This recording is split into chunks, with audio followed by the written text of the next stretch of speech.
जय हिंद स्टूडेंट्स, कैसे हैं आप लोग? बढ़िया से पढ़ाई करते रहिए, ठीक है। एनडीए 2024 फिजिक्स आज बेटा स्टार्ट करेंगे डायमेंशंस। तो चलिए समझते हैं डायमेंशंस। जैसे बेटा हमने फिजिकल क्वांटिटीज को दो हिस्सों में बांटा। Physical quantities are those things और दोज पैरामीटर्स और those quantity which can be measured directly or indirectly. They are of two types. जो फिजिकल क्वांटिटीज होती हैं, फिजिकल क्वांटिटीज कितने टाइप की है? दो टाइप की। Fundamental physical quantity and derived physical quantity. Fundamental physical quantity and drive physical quantity. बेटा जो इंडिपेंडेंट होती है वो फंडामेंटल है, और जो फंडामेंटल पर डिपेंड करती हैं, ठीक है, वो ड्राइव फिजिकल क्वांटिटी कहलाती है। अब जैसे अगर मैं लिखूं कि भाई स्टार्टिंग में यानी 1960 तक या उससे पहले हमारे पास तीन फंडामेंटल थी, 1, 2 और 3, यानी लेंथ, मास और time.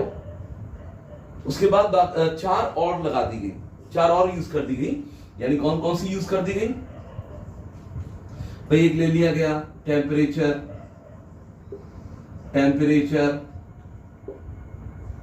Fifth electric current, six amount of substance, and last luminous intensity। अब बेटा मुझे ड्राइव फिजिकल क्वांटिटी लिखनी होती है, वो इनके टर्म में लिखी जाती है, ठीक है। पहले भी हम बात कर चुके हैं। जैसे मुझे लिखना है स्पीड ड्राइव क्वांटिटी है which is equal to distance upon time. अब मुझे ये लिखना है तो डिस्टेंस भी यहां पर क्या है? लेंथ है। डिस्टेंस क्या है? लेंथ। टाइम को टाइम रहने दीजिए। Length and time are fundamental. तो जब मैं ड्राइव क्वांटिटी को यहां पर लिखता हूं कि मैं फंडामेंटल के टर्म में, सारी की सारी ड्राइव क्वांटिटी फंडामेंटल के टर्म में लिखी जा सकती है इस ढंग से, ठीक है। तो अभी जो हम बात करते हैं इनिशियल लेवल पर, स्टार्टिंग में, तो भाई हमारे पास या मैकेनिक्स की बात करते हैं तो हम तीन फंडामेंटल क्वांटिटीज का यूज करते हैं टू एक्सप्रेस फिजिकल क्वांटिटीज। हाँ, कभी कभी जब थर्मल फिजिक्स की बात आती है, कोई फिजिकल क्वांटिटी थर्मल फिजिक्स की होती है तो टेम्परेचर और जोड़ लिया जाता है, ठीक है। तो बेसिक लेवल जो एनडीए में क्वेश्चन आए हैं, जैसे मैं कहूं 2022 में एनडीए 1 के अंदर डायमेंशनल फॉर्मूला डायरेक्ट पूछा गया है कि भाई ग्रेविटेशनल कांस्टेंट का डायमेंशनल फॉर्मूला इंडिकेट करिए। तो ज्यादा क्वेश्चन आते नहीं है, तो उस हिसाब से हम बहुत जो काम की चीजें वही करेंगे इसमें। तो जैसे मुझे स्पीड लिखना है बेटा, लेंथ और टाइम, तो मैं इसकी शॉर्टकट बना देता हूं। तो लेंथ के लिए मैं ऐसे करके ऐसे ब्रैकेट लगा दिया, एल लिख दिया, ठीक है। मास के लिए एम लिख देता हूं, टाइम के लिए टी लिख देता हूं। अभी हाल फिलहाल हमें इनकी जरूरत पड़ेगी। अगर टेम्परेचर की जरूरत पड़ेगी तो मैं इसको थीटा इंडिकेट कर दूंगा। क्या लिख दूंगा? थीटा, या के इंडिकेट करते हैं, मैं थीटा लिख दूंगा, ठीक है। अब देखो बेटा, यहां पे लेंथ के लिए मैंने एल लिख दिया, टाइम के लिए टी लिख दिया। अब इसको एक साथ एक ब्रैकेट में लिख दिया जाएगा, एल टी माइनस 1। अब देखो यहां पे मास तो है नहीं मास तो आया नहीं है, लेकिन मैं मास यूज करना चाहूं तो कर सकता हूं। यहां पर m raise to the power 0, L1 understood लिखते नहीं है, बट मैं लिख रहा हूं p raise to the power -1। तो speed can be represented in term of fundamental quantities like this. तो बेटा जो फंडामेंटल क्वांटिटीज की रिप्रेजेंटेशन है, जिनको मैं रिप्रेजेंट कर रहा हूं, सिंबल जो यूज कर रहा हूं, मास के लिए m, लेंथ के लिए l, टाइम के लिए t, ठीक है। इन पे जो पावर है, जैसे m पे पावर 0, l पे power 1, t raise to the power -1, these powers are dimensions। ये पावर्स ही क्या कहलाती हैं? डायमेंशंस कहलाती हैं। इन्हीं को बच्चों हम क्या बोलते हैं? डायमेंशंस बोलते हैं। यानी the powers raised to fundamental यानी फंडामेंटल क्वांटिटीज पे जो पावर एक्सप्रेस की जाती है, पावर लगाई जाती है, तो power raise to fundamental quantities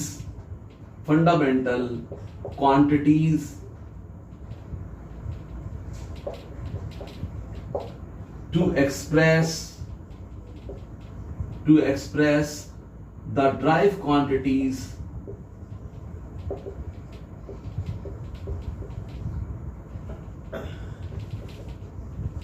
are called dimensions. इन्हीं को हम क्या बोलते हैं? Dimensions बोलते हैं.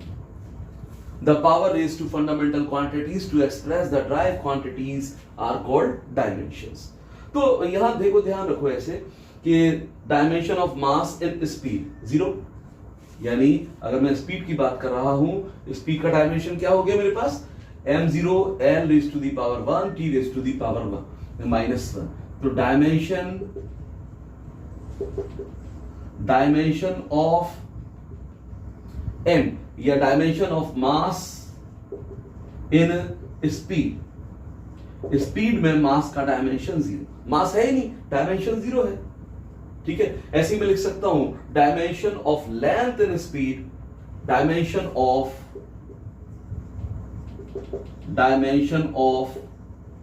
Length in speed is equal to +1 l raised to the power +1. Dimension of time in speed is -1. तो ये डायमेंशंस होते हैं. ठीक है, ये पूरा डायमेंशनल फॉर्मूला कहलाएगा. पूरे को बेटा हम क्या बोलेंगे? Dimensional formula.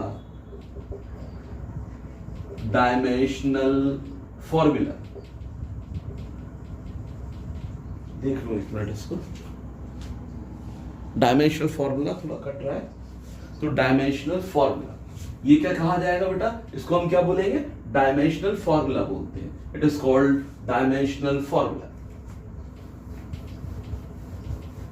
इसको हटा देते हैं. तो बेटा डायमेंशनल फॉर्मूला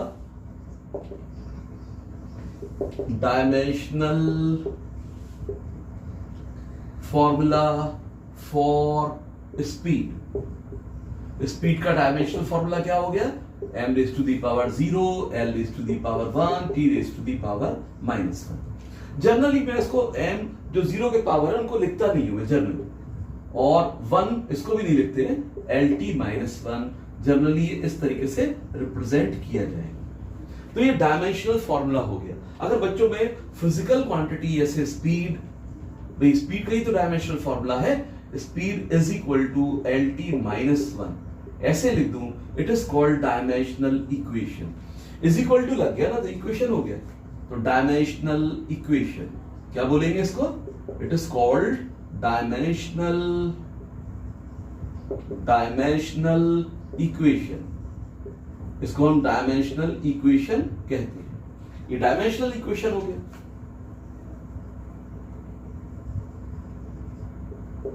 ये डायमेंशनल इक्वेशन आ गया हमारे पास. ठीक है ना.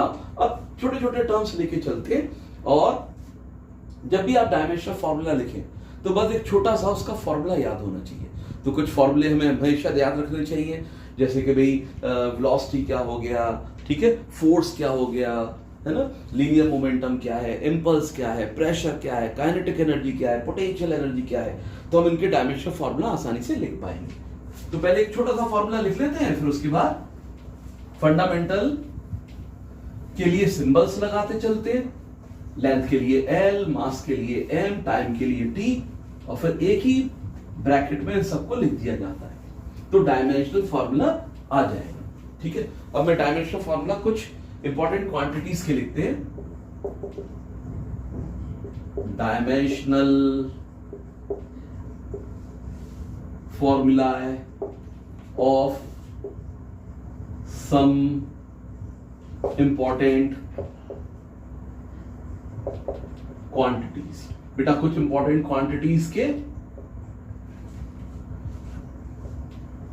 सब इंपॉर्टेंट क्वांटिटीज के डायमेंशनल फॉर्मूला हम लिखते हैं. तो सबसे पहला जैसे रेडियस हो गया, डायामीटर हो गया, सरकमफ्रेंस हो गया,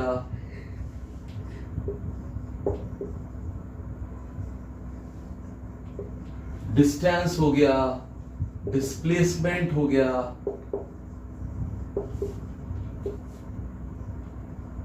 सभी बेटा लेंथ है ये, चाहे रेडियस हो, डायमीटर हो, सरकमफ्रेंस हो, डिस्टेंस हो, डिस्प्लेसमेंट हो, all are length, so they have dimensional formula n। इनका डायमेंशनल फॉर्मूला क्या होगा? l होगा। ठीक है, अगर बेटा मैं यहां पर लिखूं जैसे angle, angle is equal to हमें पता ही है, it is arc upon radius, arc upon radius. बेटा आर्क भी लेंथ है, रेडियस भी लेंथ है, ठीक है। आर्क जो है ये भी लेंथ है, इसको यहां चाहो तो लिख दो arc, length of the arc, ये भी लंबाई है, ये भी लंबाई है, लेंथ लेंथ, तो length upon length, L upon length, बेटा एल एल कैंसिल आउट हो जाएगा, यानी यहां पर कोई डायमेंशन नहीं होगा, तो इसको ऐसे लिख देते हैं m0 l0 t0, ये हो गया dimension less,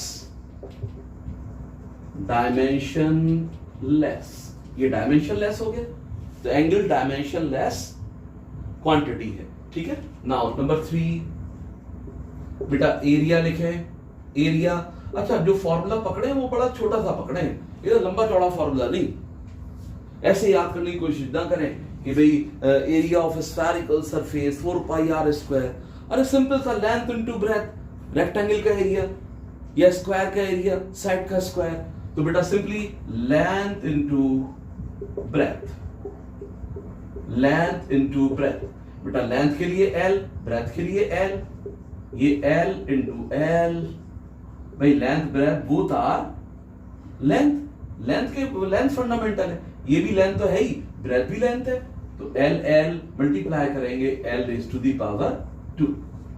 now number 4 volume, simple सा formula, length breadth into height, length breadth into height, all are L, L into L into L, it is L cube। बेटा डायमेंशन को लिखते वक्त ये bracket लगाना जरूर है, कंपलसरी है, तभी रिप्रेजेंटेशन होगा उसका डायमेंशन का। ठीक है, वॉल्यूम ये आ गया। Now 5th one, density, density, density का बेसिक फॉर्मूला है बेटा mass per unit volume, mass के लिए we will write m, volume आपने लिखा ही L क्यूब, L क्यूब ये हो गया, इट इज ml माइनस 3। अब मैं कहूं रिलेटिव डेंसिटी का क्या होगा, रिलेटिव डेंसिटी इंपॉर्टेंट है, डेंसिटी वगैरह पे काफी चीजें पूछते हैं, है ना, तो रिलेटिव डेंसिटी का डायमेंशनल फॉर्मूला ये इंपॉर्टेंट है।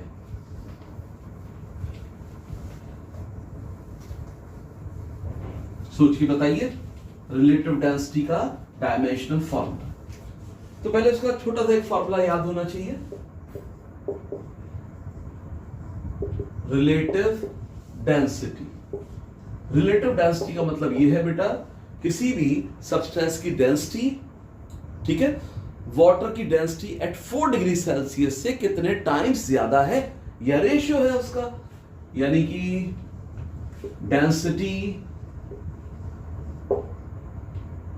Density of a substance upon density of water at 4 degree Celsius. ठीक है बेटा, दोनों ही डेंसिटी का रेशियो आ रहा है, ये भी डेंसिटी ये भी डेंसिटी, तो दोनों का डायमेंशन फॉर्मूला अभी लिखा मैंने, ml minus 3, it is also ml minus 3, तो दोनों कट गए बेटा यहां पे, तो dimension less quantity. Now number 7, speed हमने लिखा ही था, LT माइनस 1, स्पीड क्या है, स्पीड LT माइनस 1। नाउ बेटा स्पीड इसी की तरह velocity, basic formula displacement displacement over time, displacement यानी length L and time T, it is LT minus 1। तो स्पीड हो, वेलोसिटी हो, ठीक है, ये LT माइनस 1 हो गया। नाउ एक्सेलरेशन, अब लिखते हैं बेटा एक्सेलरेशन। अब एक्सेलरेशन की बात करते हैं। एक्सेलरेशन, एक्सेलरेशन क्या है बच्चों? Rate of change in velocity, rate of change in velocity यानी change in velocity upon time. क्या फॉर्मूला है? Change in velocity over time, change in velocity over time, ठीक है। थोड़ा ऊपर लिख दो इसे। अब बेटा जो वेलोसिटी या वेलोसिटी में चेंज, भाई वेलोसिटी हो या वेलोसिटी में चेंज हो, फिजिकल क्वांटिटी या change in physical quantity, having same dimensional formula, change in velocity also the dimensional formula LT minus 1।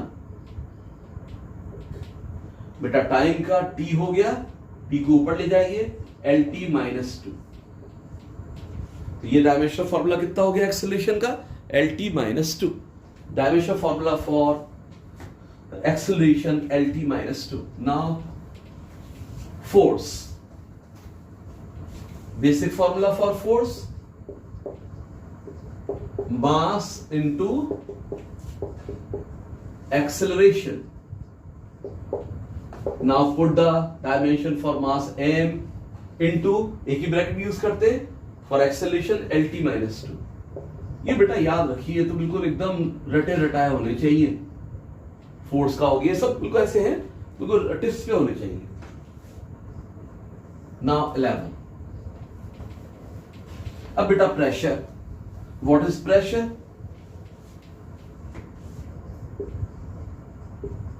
Pressure it is the ratio of normal force या thrust. Force को हम thrust भी बोलते हैं, normal force और thrust upon area. बेटा यहां पे फोर्स का अभी आपने लिखा है MLT माइनस 2 और एरिया का पहले लिख चुके हैं, एरिया का L2। अब देखो यहां पे पावर 1, L पर पावर 1 है, ऊपर L पे पावर 1 है, नीचे L पे पावर 2 है, ऊपर जाएगा तो 1 माइनस 2 यानी कि L raise to the power minus 1, तो M L raise to the power minus 1 T minus 2। बहुत इंपॉर्टेंट है बेटा प्रेशर के लिए। प्रेशर इस तरीके से लिख सकते हैं। Now work done, work done, basic formula for work done, force into displacement.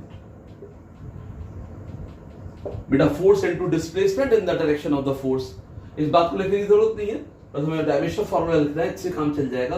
Force into displacement, force का भी आपने लिखा MLT minus 2 into displacement L, it becomes ML2T minus 2।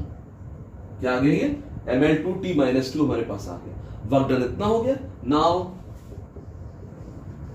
Kinetic energy, kinetic energy बेटा basic formula half into mass into velocity square, half mv square. तो लगा दीजिए बेटा इसके अंदर हाफ, कोई भी बेटा न्यूमेरिकल फैक्टर है, पाई है, 1 2 3 कोई भी न्यूमरल है, सारे के सारे कांस्टेंट है, इनके कोई डायमेंशन नहीं होंगे, ठीक है, इनका कोई डायमेंशन, कोई यूनिट नहीं होगा, तो ध्यान रखेंगे इस बात का। तो काइनेटिक एनर्जी का कोई डायमेंशन नहीं है, सिर्फ मास का m हो गया इनटू वेलोसिटी का LT minus 1 raise to the power 2। अब 2 पावर दोनों पर लगेगा, L raise to the power 2, T पे ऑलरेडी -1 है, so it becomes T raise to the power -2। Hence अब एक ही ब्रैकेट में लिखते हैं ML2T माइनस 2।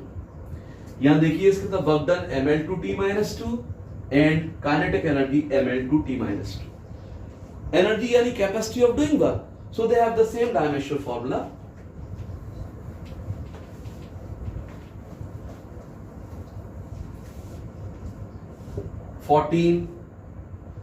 Potential energy. तो अभी मैं ग्रेविटेशनल पोटेंशियल एनर्जी यूज कर रहा हूं, लेकिन पोटेंशियल एनर्जी कोई भी हो, उसका डायमेंशनल फॉर्मूला ml2t-2। बेटा इसका बेसिक फॉर्मूला क्या है? mgh, gravitational potential energy mgh। सबसे आसान फॉर्मूला ये लिख दीजिए।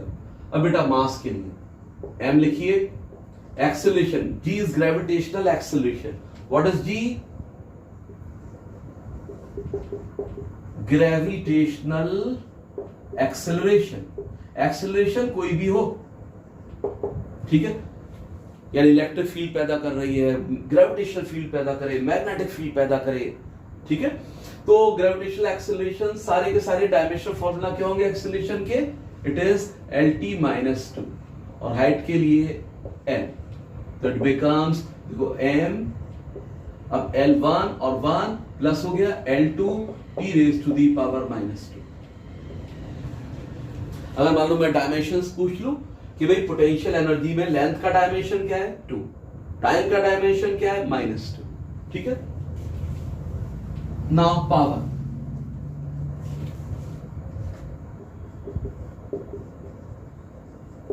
पावर रेट ऑफ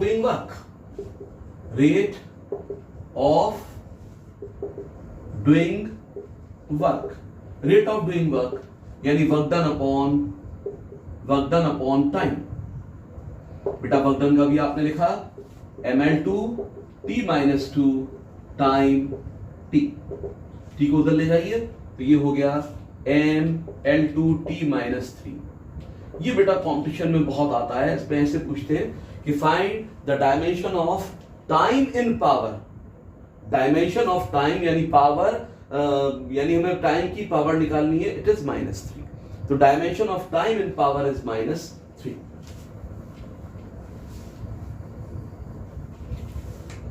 नाउ बेटा थोड़ा और आगे लिखते हैं,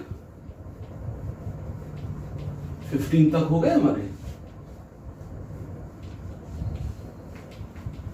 अब देखो कुछ कांस्टेंट ले लेते। 16 फोर्स और स्प्रिंग कांस्टेंट, फोर्स और स्प्रिंग कांस्टेंट, ठीक है, फोर्स और स्प्रिंग कांस्टेंट। तो ऐसे ध्यान रखिए जैसे एक स्प्रिंग है, ये अभी नॉर्मली मैंने इसको हैंग किया हुआ है, इसका कोई मास नहीं है, ऐसा हमारा मानना है कि ये क्या है, ऑलमोस्ट मासलेस है, यानी अपने मास की वजह से ये एलोंगेट नहीं करेगा, ये मतलब है। अब बेटा मैंने यहां पर क्या किया कि एक वेट हैंग कर दिया, या एक फोर्स एक्सर्ट कर दिया F। तो by this force it elongates by X। इसमें X elongation is produced by the application of the force F. If I increase the force, this elongation also increase. So F is directly proportional to the elongation X. यानी X यहां पर क्या है? elongation है, ये elongation हो गया, elongation. F is directly proportional to the elongation और compression. कंप्रेशन भी लिख सकते कि भाई अगर यहां पे कंप्रेशन होगा, इसको मैं दबाऊं, उल्टा काम करूं, जितना ज्यादा फोर्स लगाऊंगा उतने स्प्रिंग दब जाएंगे, ठीक है। तो ये इलोंगेशन एज वेल, यहां तो इलोंगेशन ही ले रखा हूं मैंने, ठीक है, तो कंप्रेशन भी ले सकते थे, कोई दिक्कत नहीं है। कंप्रेशन, अगर मैं फोर्स को यानी स्प्रिंग को कंप्रेस करता, तो बेटा as usual when we remove the sign of proportionality we use a constant, and this constant is force or spring constant. Now its formula becomes F upon X. Dimensional formula for F, mlt-2. For X it is L, it is mt-2. ये mt-2 हो गया, ये क्या आ गया मेरे पास, यानी force constant का आ गया mt-2। नाउ आगे बढ़ते, जो इंपॉर्टेंट है वही करेंगे इसमें है।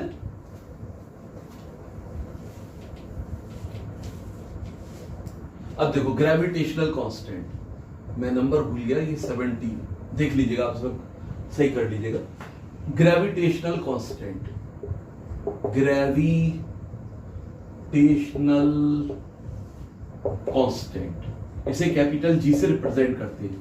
तो बेटा ये एनडीए 1 में 2022 ये पूछा है ग्रेविटेशनल कांस्टेंट का डायमेंशनल फार्मूला लिखिए। तो ग्रेविटेशनल कांस्टेंट इस रेस्पेक्ट में यूज होता है, suppose we have two masses m1 m2 separated by r distance, तो Newton gave a formula for the attractive force or force of gravitation between these two masses, and the formula is F is equal to g m1 m2 over r square। बेटा मुझे यहाँ पे जी के लिए formula frame करना होगा, मैंने ये बात बताई थी बेसिक्स ऑफ फिजिक्स के अंदर कि भाई फॉर्मूला कैसे फ्रेम करेंगे, जी का डायमेंशनल फॉर्मूला निकालना है तो पहले इसके लिए फॉर्मूला तैयार करिए, आर स्क्वायर को इधर ले जाएंगे, F r square is equal to G m1 m2। अब m1 m2 को नीचे लाके डिवाइड कर दीजिए, so G is equal to F over R square m1 into m2। Now put the dimensional formula of each physical quantity.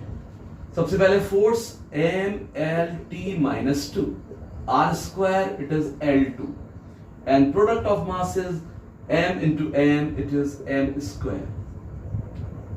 बेटा one time इससे चला गया ये, तो नाउ m minus 1 L 1 और 2 3 L raised to the power 3 t minus 2, तो m minus 1 L raised to the power 3 t minus 2।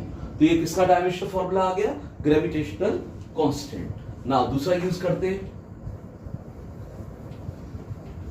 Planck's constant. Planck's constant,